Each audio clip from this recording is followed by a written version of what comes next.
नमस्कार दोस्तों, स्वागत है आपका हमारे इस आध्यात्मिक और ऐतिहासिक चैनल पर। आज हम आपको ले चलेंगे महाभारत के एक ऐसे महान योद्धा की कथा में जिनका नाम इतिहास में त्याग, प्रतिज्ञा, धर्म और अदम्य वीरता का प्रतीक बन गया।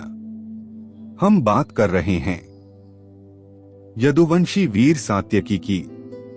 सात्यकी केवल धनुर्धर नहीं थे, वे श्री कृष्ण के अनन्य भक्त, धर्म के लिए जीवन समर्पित करने वाले और कर्तव्य के पथ पर अडिग रहने वाले योद्धा थे। उनका जीवन हमें यह सिखाता है कि कर्तव्य से बड़ा कोई संबंध नहीं होता और जब धर्म संकट में हो तो निजी सुख दुख का कोई मूल्य नहीं रह जाता।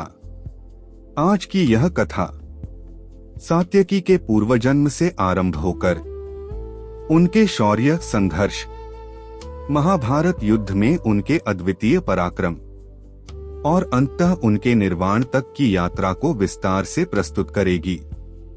तो मित्रों, मन को स्थिर कीजिए, इतिहास के इस अमर अध्याय में प्रवेश कीजिए और हमारे साथ जुड़िए। महाभारत के महान योद्धा सात्यकी की इस रोचक और प्रेरणादायी कथा में सात्यकी का जन्म वृष्णि वंश के राजा सत्यक के घर हुआ था। बचपन से ही उनका स्वभाव अन्य राजकुमारों से भिन्न था।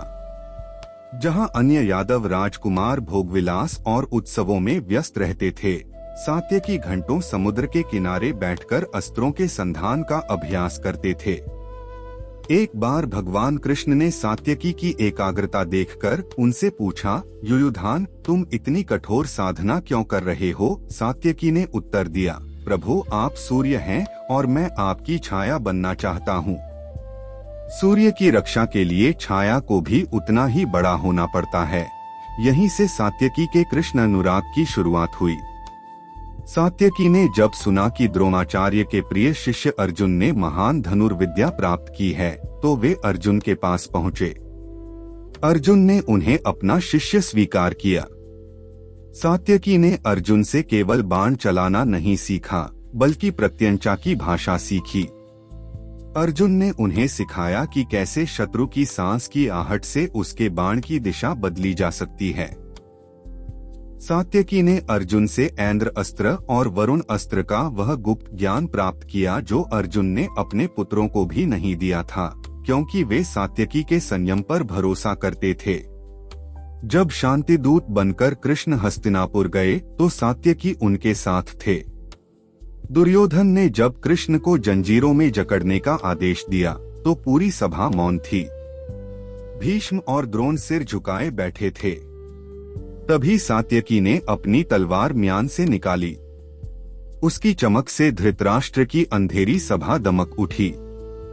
सात्यकी ने कहा, हे कुरुवंशियों, यदि किसी ने कृष्ण की ओर कदम बढ़ाया तो आज मैं गंगा के पुत्र भीष्म और आचार्य द्रोण के होते हुए भी इस सभा को श्मशान बना दूंगा। यह सात्यकी का साहस ही था जिसने दुर्योधन के मन में पहली बार भय पैदा किया। यह सात्यकी के जीवन का सबसे बड़ा दिन था। अर्जुन जयद्रथ के वध के लिए सेना में गहरे उतर चुके थे। युधिष्ठिर को डर था कि अर्जुन कहीं फंस न गए हों। उन्होंने सात्यकी को भेजा। द्रोण के साथ संवाद। द्रोणाचार्य ने सात्यकी को रोका। सात्यकी ने द्रोण के रथ के पहिए को अपने बाणों से जमीन में धंसा दिया। द्रोण चकित रह गए। सात्यकी ने कहा, आचार्य, आप मेरे लिए वंदनीय हैं, लेकिन आज मार्ग छोड़ दीजिए, अन्यथा मुझे आपके विरुद्ध वही अस्त्र चलाने होंगे जो आपके शिष्य अर्जुन ने मुझे सिखाए हैं। द्रोण ने मन ही मन मुस्कुराते हुए उन्हें जाने दिया, क्योंकि वे जानते थे कि सात्यकी धर्म के मार्ग पर हैं। भूरिश्रवा के साथ महायुद्ध। भूरिश्रवा और सात्यकी का युद्ध 3 पहर तक चला। दोनों के शरीर लहूलुहान थे।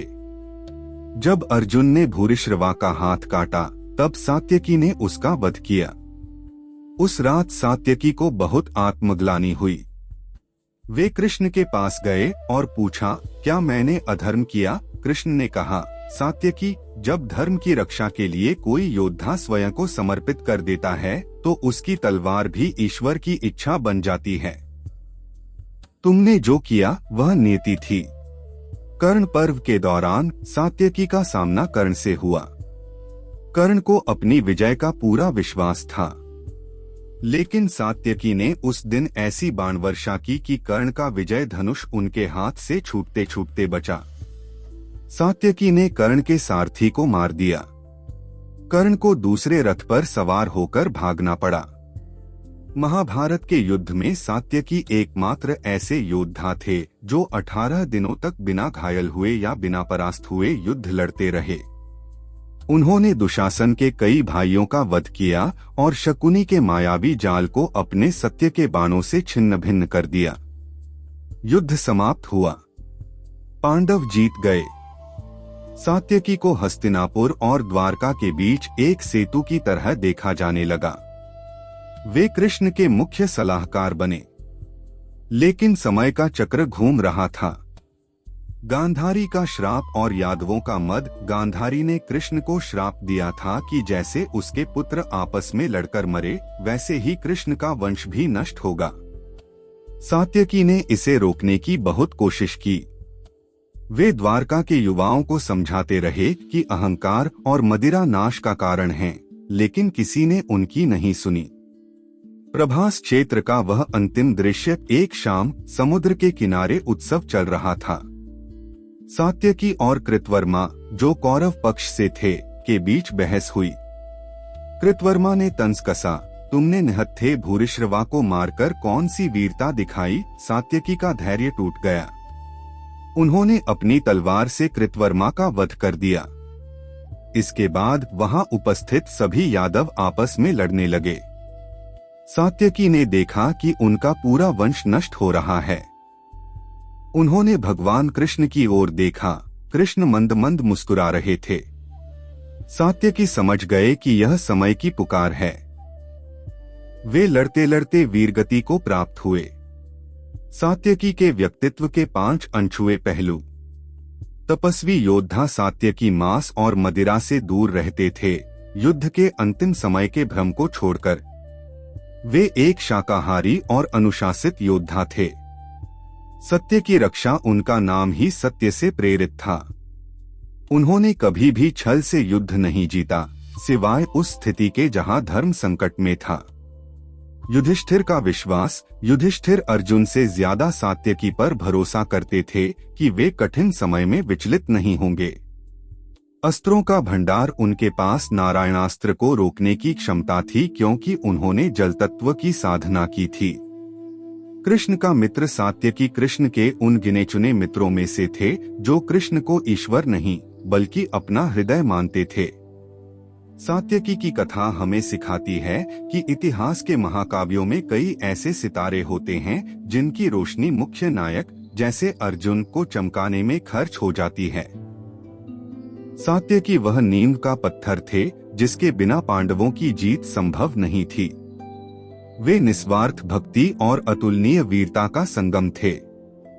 दोस्तों, यदि आपको यह कथा पसंद आई हो, यदि इस कहानी ने आपके मन को छुआ हो, तो कृपया इस वीडियो को लाइक करें और इसे अधिक से अधिक लोगों तक शेयर करें। कमेंट करके अवश्य बताइए कि आप अगली कथा किस ग्रंथ या किस चरित्र पर सुनना चाहते हैं। रामायण, महाभारत, शिव पुराण, कृष्ण लीला, वेद या पुराण से आपका एक कमेंट अगली कथा का मार्ग तय करता है। जय श्री कृष्ण। राधे राधे।